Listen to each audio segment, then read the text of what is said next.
आज हम लोग यहाँ पे आए हैं अमरकंटक में। अमरकंटक ये बात का नाम है।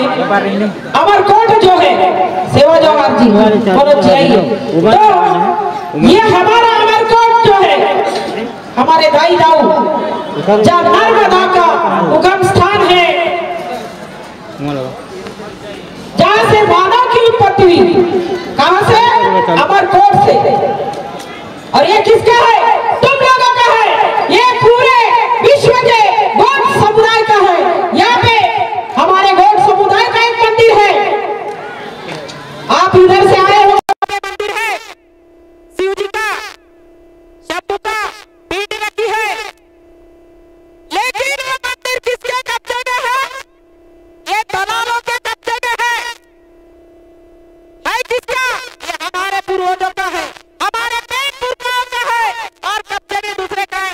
पैसे ले रहे, टिकट ले रहे, हमारे मंदिर में जाने के लिए हमको टिकट देना पड़ रहा है। ये बड़ी आश्चर्य की बात है। और हमारे लोग सोए हैं क्या अमरकंटक के? क्या कुछ कर नहीं सकते? अरे इतने गोड समुदाय कितना है? अरे गोड समुदाय नहीं, आप लोग को पैसा पूरने वाला नहीं है।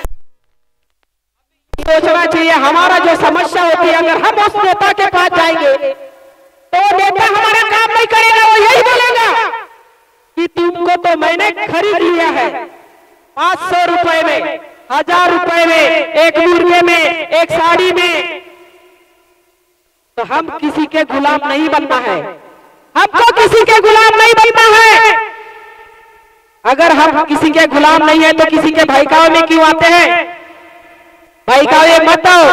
आज इतना बड़ा गोंडवाना है और गोंडवाना गणतंत्र पार्टी सभी भारत देश में फैली है, फिर भी उस भारत देश में क्या तो एक ही विधायक बनता है। ये बड़ी शर्म की बात है और आश्चर्य की बात है। क्या तुम लोग दिखावे के लिए आते हो? दिखावे के लिए आते हो क्या? अरे जब हमारा राजा रहेगा तो हमारा बाजा बजेगा दिल्ली में। आज तुम कितने भी आवेदन, निवेदन, मोर्चे निकालो, आंदोलन करो, धरने करो, कोई तुम्हारा सुनने वाला नहीं। जितने भी तुम आवेदन निवेदन कर देते हो और कचरे के ढेर में चले जाता है। कोई नेता ने आज तक तुमको अमल में कुछ लाया नहीं है। सिर्फ तुम लोगों को आते बड़े बड़े भाषण देते और आश्वासन देके चले जाते हैं। लेकिन अभी हमको सावधान होना है। आज हमारा जंगल बिता रहे हैं। किसका है जंगल? जल जंगल तो हमारा है, हम आदि मानव का है, यहाँ के मूल निवासियों का है, कोई तुर्कोसी गोंड समुदाय का है। फिर ये सरकार का कैसा हो गया? सरकार का कैसा हो गया भाई? ये हमारे दादा परदादाओं से, मैंने क्या बोली? ये हमारे दादा परदादाओं से ये हमारा है।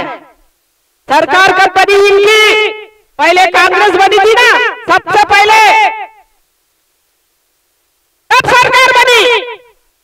उसके पहले तो हमारे पूर्वज रहते थे यहाँ पे, उसके पहले हमारे पूर्वज रहते थे। तो ये इन लोगों के जो सरकार बनी, इन लोगों के नेताओं ने अपनी माँ बहन को हमारे राजा महाराजाओं के पास गिरवा रखे थे। तो इनको ये जमीन दी है। जमीन के लिए लड़ना बुरी बात नहीं है, अपना अधिकार के लिए लड़ो। ये जल जंगल तुम्हारी है, सरकार तुम्हारे साथ में खेल कर रही है। नक्सलवादी घोषित करके तुमको मार दिया जा रहा है। क्यों भाई? आदिवासी नक्सलवादी है क्या? आदिवासी नक्सलवादी है, बाकी कोई नहीं है। जंगल से क्यों हटाया जाता है? नक्सलवादी क्यों घोषित किया जाता है? क्योंकि वो जंगल, अगर उस जंगल से आप लोग हट जाओगे तो जंगल किसके कब्जे में जाएगा? सरकार के कब्जे में जाएगा। सरकार किसने बनाई? हम लोगों ने बनाई। नेता किसने बनाया? हम लोगों ने बनाया। तो हमें इन लोगों के तलवे चाटने की जरूरत नहीं। अपना राजा तैयार करो। अपना एक राजा होना चाहिए। बोलते हैं ना, राजा बोले दाढ़ी हाले। मराठी में एक कहावत है, राजा बोले दाढ़ी हाले। जिसका राजपाट है उसी की बात चलती है। तो हमारा भी एक राजा होना चाहिए। उसके पहले हमारे पेड़ पुरखा कौन है, हमारे पूर्वज कौन है, हमारे क्रांतिकारी कौन है, हमारे बलिदानी कौन है, जानना बहुत जरूरी है। जब तक हम जानेंगे नहीं, हमको मालूम नहीं तो हमारे आने वाले पीढ़ी को क्या बताएंगे हमको मालूम नहीं तो हमारे आने वाले पीढ़ी को क्या बताएंगे कि हमारी क्रांतिकारी कौन है, हमारे बलिदानी कौन है, हमारे पूर्वज कौन है, हमारे पेड़ कौन है। तो यहाँ पे जितनी भी किताबें यहाँ पे दिख रहे हैं, साहित्य सम्मेलन है ये साहित्य सम्मेलन में तुम्हारे पेड़ का पूर्वज क्रांतिकारियों की किताबें यहाँ पे आती है, दूसरे इसकी नहीं आएगी।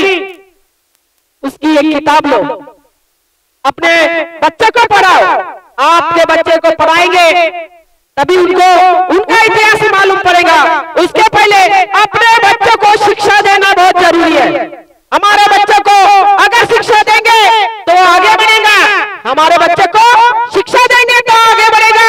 ACP, DCP, collector, commissioner, doctor, engineer बनेगा। क्या बनेगा? हमारे बच्चों को पढ़ाएंगे तभी आगे बढ़ेंगे ना, तभी वो ACP, DCP, collector, commissioner, doctor, engineer बनेंगे। तो हमारे बच्चों को पढ़ाना जरूरी है। सरकार के धोरण है पहली क्लास से 8वीं क्लास तक बच्चे को पास करते हैं। अरे बच्चों को आएगा नहीं तो आगे कैसा बढ़ेगा, फिर आगे जाएगा ही नहीं तो हमारे बच्चे ACP, DCP, collector, commissioner, doctor, engineer कैसे बनेंगे। तो हमें थोड़े थोड़े बात का ध्यान रखना है, अपने बच्चों को पढ़ाना है। पढ़ाओ, आगे बढ़ाओ। इतना बोल के मैं अपने 2 शब्द तक खत्म करती हूँ, क्योंकि मेरे सर के ऊपर ये खड़े हैं, इसलिए मैं ज्यादा बोलती नहीं हूँ। मेरे सर के ऊपर कोई खड़ा रहता तो आगे बोलो।